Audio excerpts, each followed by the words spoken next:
Bienvenue dans ce nouveau billet de la Bourse sans stress en date du 13 mars 2026.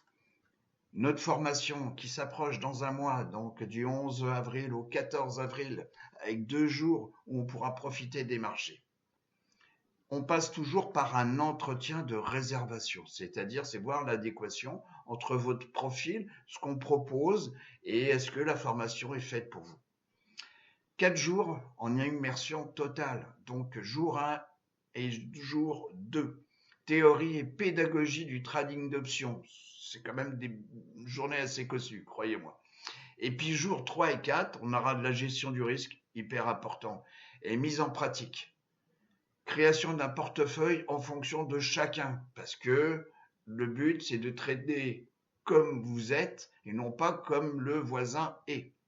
Et puis, passage d'ordre, si les marchés le permettent, si on a de la volatilité, s'il y a ça, etc., etc. Alors, où est-ce que nous en sommes donc le 13 mars 2026? Alors, bon, effectivement, je ne vais pas vous faire la chaîne de télé, mais simplement, donc, il se passe quand même dans le golfe, donc d'Ormuz, des choses quand même relativement importantes et qui risquent d'impacter les économies, les secteurs, les sous-secteurs, etc. Donc, vous avez des vidéos que nous avons postées là depuis à peu près 10 jours, tous les jours sur la page Facebook de la Bourse en stress et dans le groupe privé de la Bourse en stress. Alors, il faut savoir que ce détroit d'Ormuz, par rapport au pourcentage du trafic mondial, l'exportation de soufre, qui est hyper important sur la fabrication de l'engrais, il y a 44% du trafic qui passe par le détroit d'Ormuz. C'est quand même pas rien. Donc, il n'y a pas que le pétrole. On va aborder ça ensemble, parce que tout le monde est focalisé sur le pétrole aussi. Non, non, non, non, non, ça impacte beaucoup de choses. Et si ça impacte l'engrais, ça va impacter, on va voir la liste, donc bien entendu l'agriculture.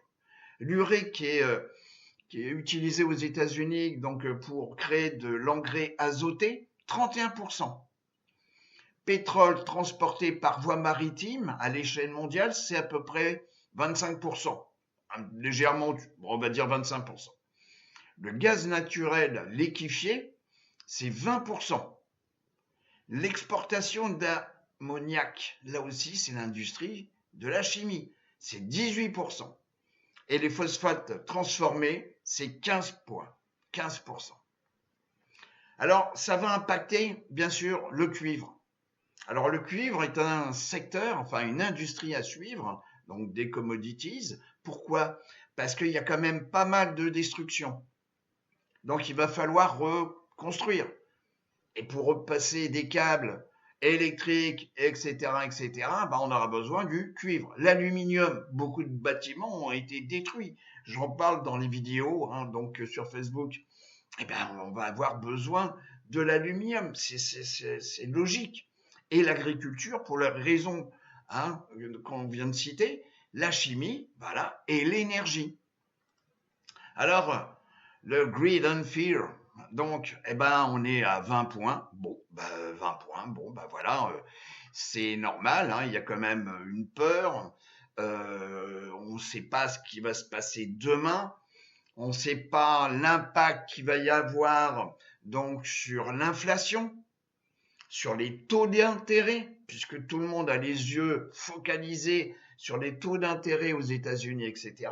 Et puis, il y a un contexte géopolitique. Alors, il y a quelque temps, j'avais posté sur le Discord, donc une société, donc c'est le 13 février, une société en relation donc avec l'énergie. Vous voyez? Bon, c'était un achat de stock, donc ça c'était sur les bons coups de filou, à 168. Genre on dit 169, voilà. Bon, ok, aujourd'hui on en est à 182,37, donc cours de clôture du 13 mars. J'avais évoqué donc également la société OKE. J'avais détecté quand même sur ce secteur donc de l'énergie comme quoi il y avait des possibilités. Donc on a ici OKE qui est une société où j'avais acheté le stock et j'ai vendu des coverall call. Donc, je les ai vendus. Vous voyez, c'était le 13 février, pareil. Donc, vente call. Donc, c'est un cover call. Et vous voyez ça pendant la formation sur les options. Donc, sur l'échéance de la semaine prochaine, donc le 20 mars, il y avait un delta de 33,5. Je l'ai vendu à 1,75 le contrat. Donc, puisqu'il y a 100 stocks, donc ça fait un encaissement d'une prime de $175. Au jour d'aujourd'hui, donc le 13 mars, le cours a clôturé à 85,36, ce qui veut dire que pour l'instant, il me reste encore une semaine, mais pour l'instant, il n'y a pas de risque d'assignation. Donc la semaine prochaine, qu'est-ce que je vais faire? Je vais rouler ma position. Je vais racheter ma position vendeuse et je vais vendre une nouvelle position vendeuse. Le calendrier économique de la semaine prochaine. Donc, rendez-vous le mercredi 18. On aura donc les Producer Price Index. Donc ça, c'est important pour l'économie. On aura l'inventaire donc du crude oil. Ça aussi, c'est important. Et puis également la décision des taux d'intérêt. Alors, on voit que le premier secteur, nous sommes sur 6 mois. Premier secteur, c'est l'énergie. Nous avons les staples, ce que j'appelle moi les couches culottes. Nous avons la santé et les utilities qui ont commencé à bien grimper. Les industriels sont encore là avec les matériaux de base, soit, mais par rapport à la roue sectorielle que nous étudions lors de la formation, je dirais que nous sommes peut-être à la fin d'un cycle. Seuls 2 secteurs surperforment. Alors pour les utilities, pas de beaucoup, mais l'énergie, oui. Au niveau des sous-secteurs, ce que nous appelons les industries, nous voyons que le solar, vous n'aurez qu'à appuyer sur pause lors de la vidéo, on a le charbon, le chemical, le charbon donc thermique, l'agricultural, ça aussi je vais en parler, c'est hyper important. Vu l'impact, on a vu du détroit d'Ormuz, le computer hardware, ça fait un bon bout de temps que je le suis celui-là, et puis le pétrole toujours, et puis également ce compartiment industriel qui est les équipements électriques et les pièces détachées. Pourquoi? Parce que là aussi, il y a beaucoup de choses qui sont détruites et il va bien falloir les fournir. Et le VIX, vous voyez comme quoi il est bien remonté. Et on est au-dessus de mon petit fil conducteur. Nous sommes en daily. La 50 qui repart à la hausse. Et nous avons effectivement dépassé des plus hauts. Et je dirais que généralement les plus hauts sur le comportement du VIX sont généralement séparés d'un an. Et l'ancien plus haut que nous avons rencontré était au mois d'avril 2025. Alors, est-ce que nous allons combler ici le gap baissier que nous avons rencontré donc ici le 14 avril 2025? Peut-être. Le pétrole, ça y est, c'est parti. Si nous regardons, donc je vais pas passer 2 heures là-dessus parce que ça coûte on va se remettre en régular. Donc on voit bien, on était dans un canal baissier et tout, et puis paf, on l'a cassé, c'est des bougies weekly. Et nous sommes ici, vous voyez, on a eu une tentative ici pratiquement à 120, et puis ici un pic bas à 76. Donc il a quand même pas mal navigué. Et de toute manière, la tendance, elle est partie. Vous voyez, la clôture de vendredi, ça veut tout dire. Donc je pense que nous allons revenir tester les alentours des 120, ce qui est quand même un coût exorbitant pour l'ensemble des économies. Voilà, il faut le dire. Le SP500, le SP500, direction, je pense la moyenne mobile de 100 jours. Le Nasdaq 100, le test ici, nous sommes en bougie journalière, test de la 200. Donc, et ici, on est sur un niveau de support à 24 340 qui est important. Le Russell 2000, il nous reste encore quelques points à perdre pour revenir ici tester la 200. Donc, je vous rappelle que ceux qui sont résidents européens ne peuvent pas traiter directement les ETF américains. Mais par contre, grâce aux options, on peut traiter les ETF américains même si on se fait assigner.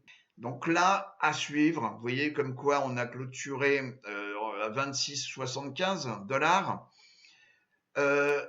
On est dans une forme de congestion. On a cassé ici, la 10 jours, a cassé à la hausse la 50 et la 50, qui était baissière jusqu'à ce moment-là, repart sur une tendance haussière. Le MACD et le RSI sont mes amis. Le cuivre. Eh ben, nous voyons ici que nous effectuons un test du support à 76,49. Je dis pas comme quoi nous allons pas effectuer un retracement, peut-être un test des 70, allez savoir, puisque ça a déjà été travaillé là-dessus, mais de toute manière, le cuivre est une, je dirais, va être très important dans les semaines et les mois pour reconstruire, parce que je vous rappelle qu'il n'y a pas que des habitations, il y a eu également pas mal d'usines. L'or, le spot, donc là, la tendance, elle est quand même claire, si vous voulez. Même si nous sommes ici dans une zone de congestion, la tendance est bonne et l'or reste pour l'instant un refuge. Petit screen donc sur le compartiment, sur les industries électriques, équipements électriques. Donc j'ai mis comme quoi je cherchais simplement des sociétés qui étaient optionnables. Et j'ai trouvé une société qui peut être intéressante. Hein. Je vous rappelle que nous ne sommes pas des conseillers en investissement financier, mais j'ai trouvé la société BE, bon, qui a une capitalisation de 43 milliards, j'arrondis. Bon, c'est pas une petite, c'est pas une très grosse, mais elle est quand même pas mal. Et la forme du graphique, voilà, m'intéresse. Et on se voit que cette semaine, on a une belle progression. Depuis, vous voyez, depuis le début d'année, on a également une belle performance. On a 78%, j'arrondis, de progression. Et puis, on a eu un petit retracement vendredi. Ben, ça ne fait pas que monter. Si vous voulez, pour confirmer une montée, il faut que ça baisse aussi de temps en temps. Donc, graphiquement, qu'est-ce que ça donne? Bougie hebdomadaire. Vous voyez que on a cassé cette zone de congestion. Et ici, depuis donc juillet 2025, c'est parti comme une furie. Donc, bien entendu, ici, quand vous voyez, et en plus, hein, nous sommes en régulier, hein, en termes d'échelle, et ben forcément, quand on atteint ici des valeurs assez hautes, il y a une zone de retracement, congestion. On casse la zone de congestion ici et c'est reparti, comme on dit, mon kiki. Et puis là, la semaine, ben, vous voyez, on clôture sur une bougie qui engolfe complètement la bougie de la semaine précédente.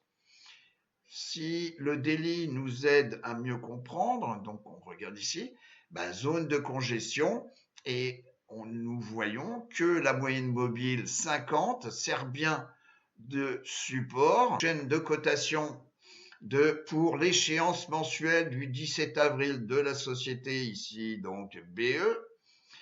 Hein, on a clôturé vendredi donc à 154,51.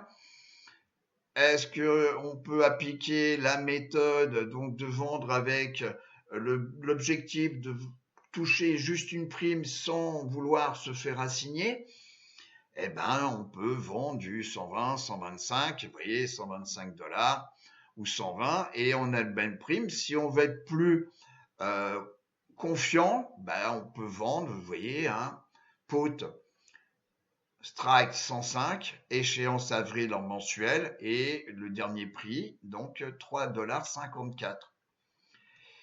Si on est un petit peu plus agressif, le strike 120 nous permet d'avoir du volume, donc traité vendredi, et puis l'open interest, et puis bien entendu, l'appât du gain, hein, forcément le strike plus court, donc plus proche du cours, fait comme quoi la prime encaissée va être plus importante. Mais des choses à faire quand même sur cette société BE.